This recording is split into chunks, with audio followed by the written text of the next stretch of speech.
Welcome to this week's series of Credent Connect, and today we're going to focus once again on markets and the economy in a very opportune time frame given the volatility, at least marginal volatility we've experienced here in 2025 through, call it mid-March or so.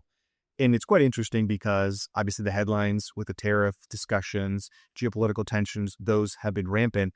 But once you lift the hood and look underneath, actually the story is notably different, which is where we'd like to focus on throughout this conversation here today.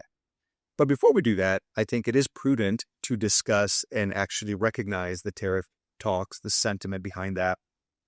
So, Alicia, both from an absolute and relative basis, meaning how do we view it and what does that mean?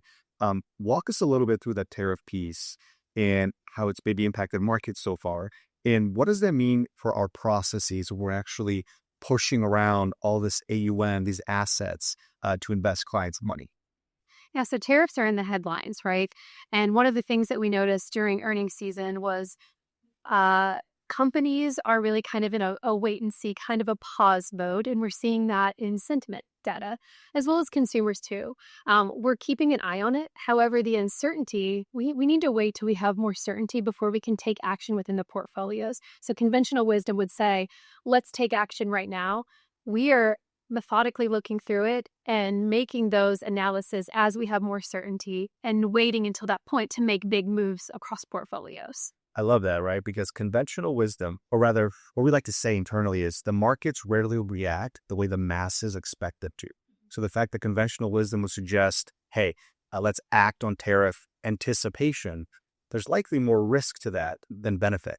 A great example is this year, international developed markets, right? So let's just use Europe as an example. Stocks in Europe, in aggregate, broadly speaking, are outpacing the S&P 500 as an example, by the widest margin in 40 years. But what was the conventional wisdom, call it mid-December of 2024, about global diversification?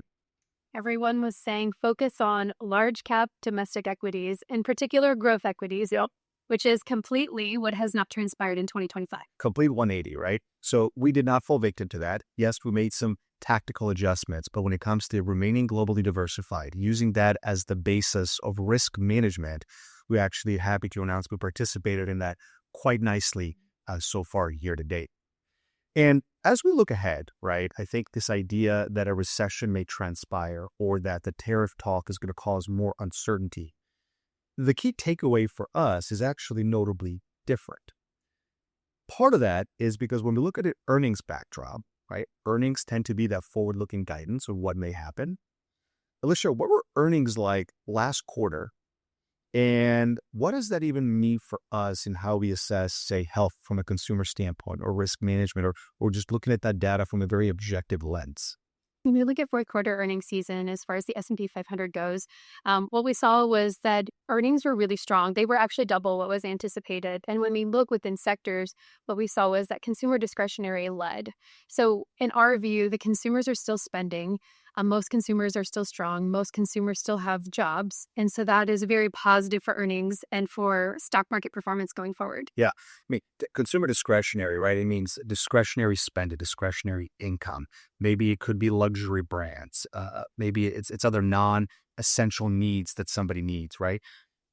When those stocks tend to do really well, as Alicia mentioned, they did last quarter, they led the earnings growth in the S&P 500, right? Those consumer discretionary spending stocks.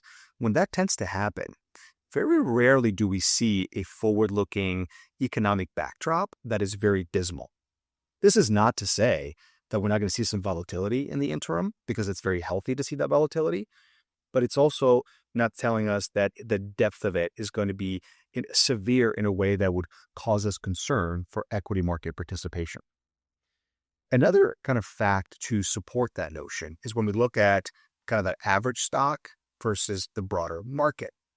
We always talk about, the media talks about the S&P 500, right? Which is it's a biased index.